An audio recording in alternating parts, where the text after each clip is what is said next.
KPBS On Demand is supported by Latino Legacy Foundation, presenting their Storyteller series, Reach for the Stars with Ellen Ochoa, the first Latina astronaut, former NASA director, and San Diego native. Sunday, June 29th. More at latinolegacyfoundation.org. Good morning. I'm Annika Colbert. It's Tuesday, January 18th.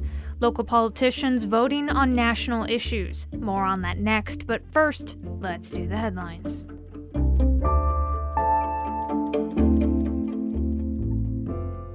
A month-long strike by trash haulers in the South Bay ended on Monday with an agreement between unionized sanitation workers and the waste hauling company, Republic Services. Republic Services says the offer was their, quote, last, best, and final offer. The agreement came hours before a deadline set by San Diego Mayor Todd Gloria, who had threatened to take actions to compel Republic Services to honor its obligations. Details of the contract were not released, but the company says it includes significant pay increases and other benefits. As the Omicron surge keeps demand for COVID-19 testing sky high, a new pop-up testing site has opened up in the Zion Market parking lot on Claremont Mesa Boulevard. The testing site is the result of a partnership among San Diego City Council member Chris Cate, the Asian Business Association of San Diego, and Broadway Health, the company running the site. It'll be open Monday through Friday from 9 a.m. to 5 p.m., and it's free for everyone. After a record low last winter, the number of monarch butterflies is up this year. Encinitas Butterfly Farms owner Pat Flanagan says that could be from people planting more milkweed in their gardens. Milkweed is native to the region, and it's the only plant that monarch butterflies will lay their eggs in. Last year, there were fewer than 2,000 monarchs counted in California. This year, so far, there's been more than 50,000. But scientists still don't know why we're seeing such a dramatic increase. From KPBS, you're listening to San Diego News Now. Stay with me for more of the local news you need. KPBS On Demand is supported by Splatero, helping homeowners pay off debt by offering streamlined access to your home's equity with no additional monthly payments or new debt. Splatero provides a lump sum payment in exchange for a share of your home's future value. Pre-qualification is available at splatero.com.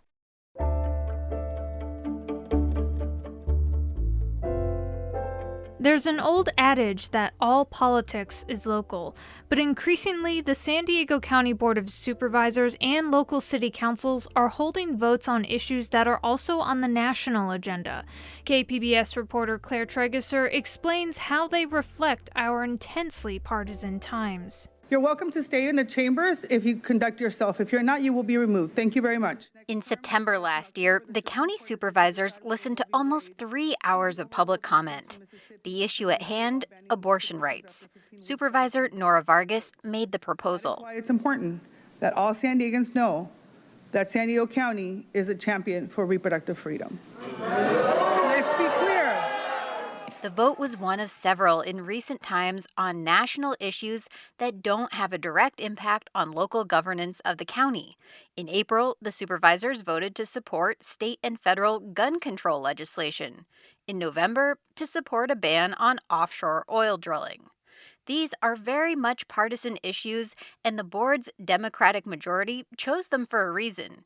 Usually, the two Republicans on the board, Jim Desmond and Joel Anderson, were either absent or voted no. The votes are likely done with an eye on future elections, says Thad Kauser, a politics professor at UC San Diego. That are designed to set up campaign mailers and TV ads in the next election. And part of the job as a politician is being able to take a stand and explain that stand to your constituents. Such tactics are nothing new. The Berkeley City Council once voted on nuclear disarmament and in support of human rights in Myanmar. Hardly issues a city government has any jurisdiction over. But they become increasingly common in San Diego County, not just at the Board of Supervisors, but local city councils too.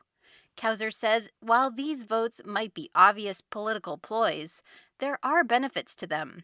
For one, they tend to increase engagement in local politics. What we often worry about is a democratic deficit where county supervisors, local city council members, school board members people don't know who they are, don't know what positions they're taking, and don't know whether they reflect their values. He says problems only arise if the votes happen so often that they interfere with the other business of the board or council. Republican San Diego Councilman Chris Cate says that's exactly what has been happening. The council began taking votes on several national issues, from transgender bathrooms to sanctuary state laws. I just said, I was not elected to do this.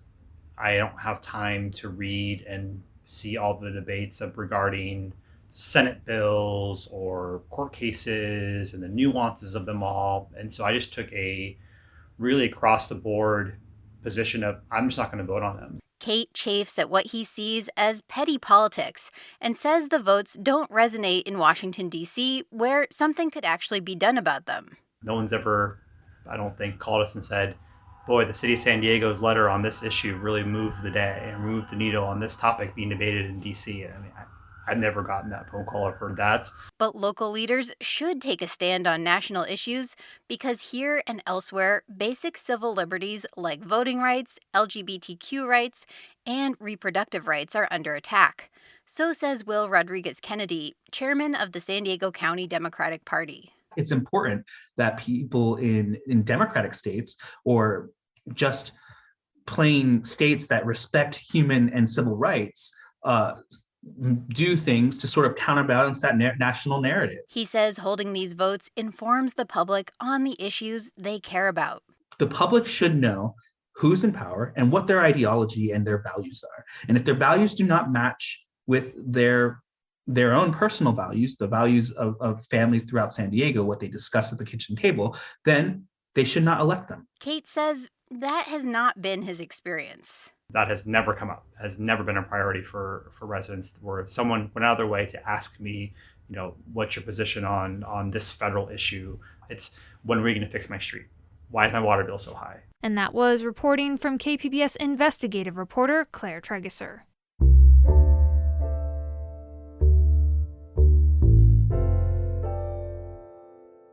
California utility regulators have quietly removed a controversial plan to reduce the benefits of owning solar from their late January agenda. KPBS environment reporter Eric Anderson says the move doesn't mean the change has been sidelined. The California Public Utilities Commission shocked the state's solar industry when it proposed dramatic changes to the rooftop solar marketplace. Solar backers called it a disaster. The proposal slashed the rate paid to residents when their solar panels generate extra electricity. The plan also imposed the steepest in the nation grid connection fees, close to $60 a month for a typical customer with solar. A final decision on the plan was expected to be made by the Commission on January 27th. But it is not on the agenda, released late last week. Solar backers say that's not necessarily good news. It may just mean delaying the change. However, the governor has hinted publicly the proposal needs to undergo some changes before regulators make a decision. And that was KPBS environment reporter Eric Anderson. In Imperial Beach, the holiday weekend ended with another round of beach closures. KPBS border reporter Gustavo Solis has an update on the cross-border sewage pollution. Surf in San Diego has been firing all week. It's been the best swell of the year, so says Imperial Beach surfer and mayor Serge Dedina. Every surfer on the coast knows we've had one of the most epic swells, in a year, right? Just perfect surf everywhere. Dedina surfed Ensenada, Sunset Cliffs, and La Jolla this week, but not Imperial Beach. In fact, it's been more than 2 years since Dedina last paddled out in his hometown break. I haven't surfed IB since October 2019. Pretty much every time I went in the water before that, the water's polluted. The last time I surfed here, the water was polluted. And I'd go in the water, and then we'd have to let the lifeguards know, and then authorities know that the beach was polluted because you're in the midst of sewage. And I got so sick. I had 2 ear surgeries, 2 sinus surgeries that I just can't afford to get sick anymore. A recent study by the Scripps Institution of Oceanography at UC San Diego shows that the water might actually be even more polluted than we thought. The study came about because researcher Falk Fennerson kept hearing IB surfers say that the water smells funny even after tests showed it was safe for them to swim.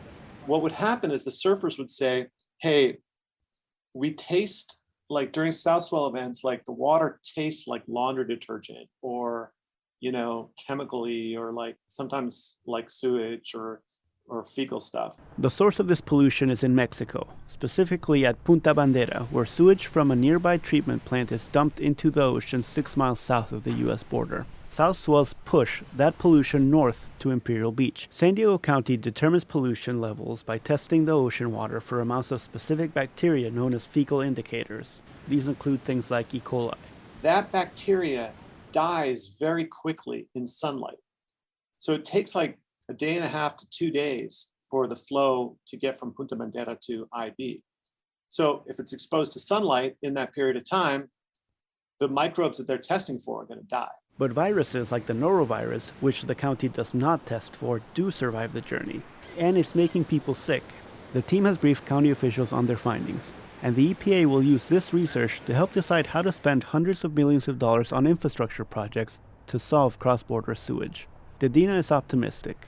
Despite the closures and the ongoing pollution crisis, we do have some progress on the policy and planning front. So the EPA Director, Michael Regan, announced a $600 million plan, a comprehensive solution that would involve fixing the river flows, the canyon flows, and what's coming out on the beach. Gustavo Solis, KPBS News.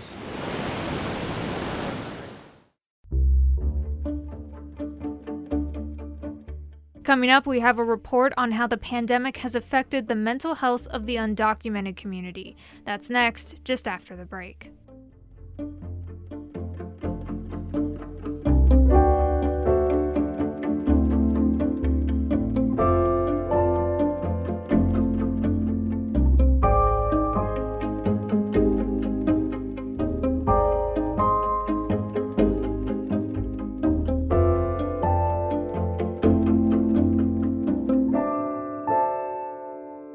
KPBS On Demand is supported by Marrokal Design and Remodeling, helping homeowners with their home remodeling needs. From ADUs to kitchen remodels, room additions, and custom homes, Marrokal Design and Remodeling can help homeowners design and build their dream homes. More at trustyourhometous.com.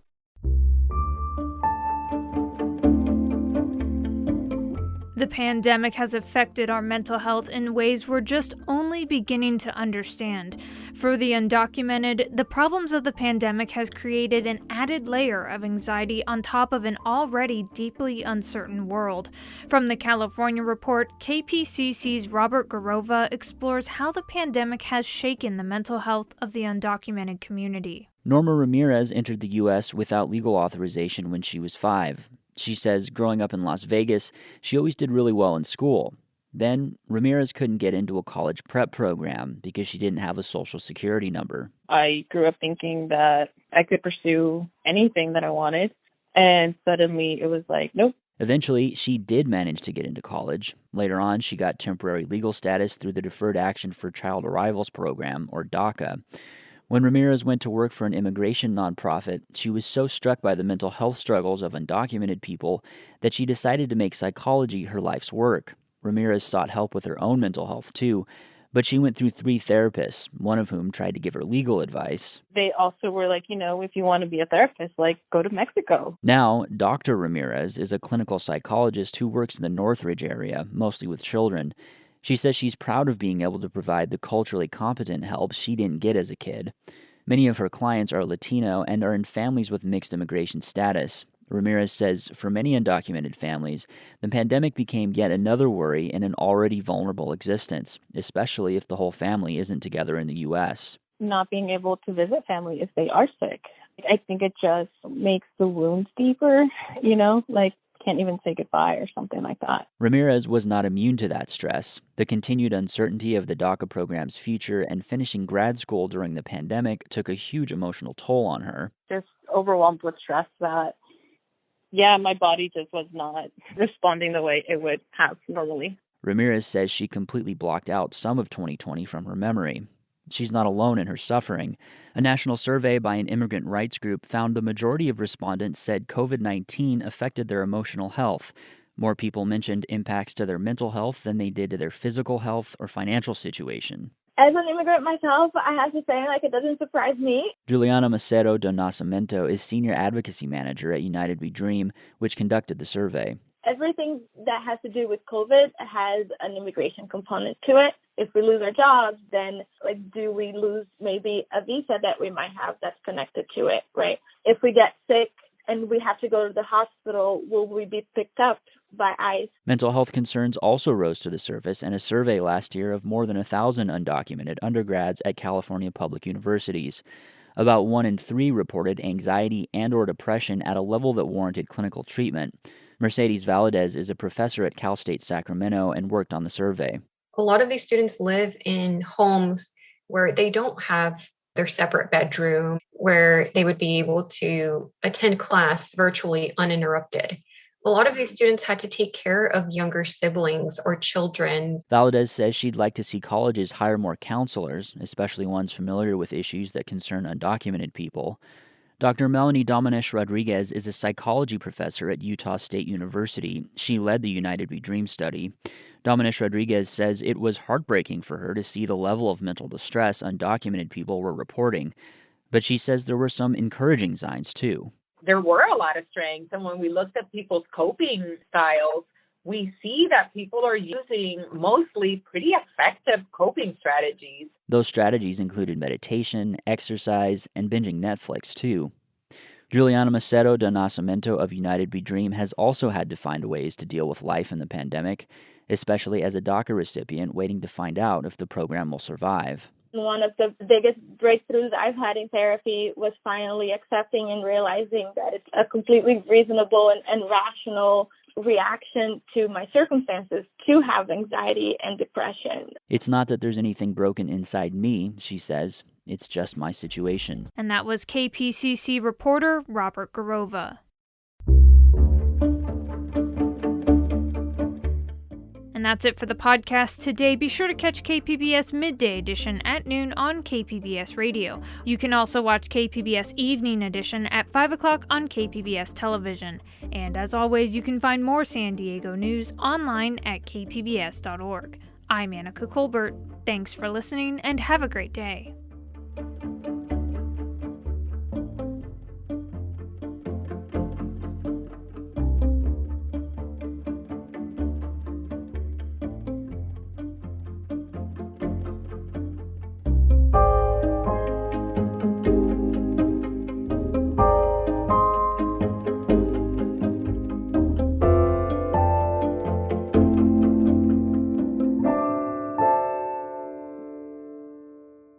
KPBS On Demand is supported by the San Diego County Toyota dealers, presenting a new 2025 Tundra designed to combine performance and comfort with up to 437 horsepower and 10-speed automatic transmission. See your Toyota dealer. The San Diego County Toyota dealers. We make it easy.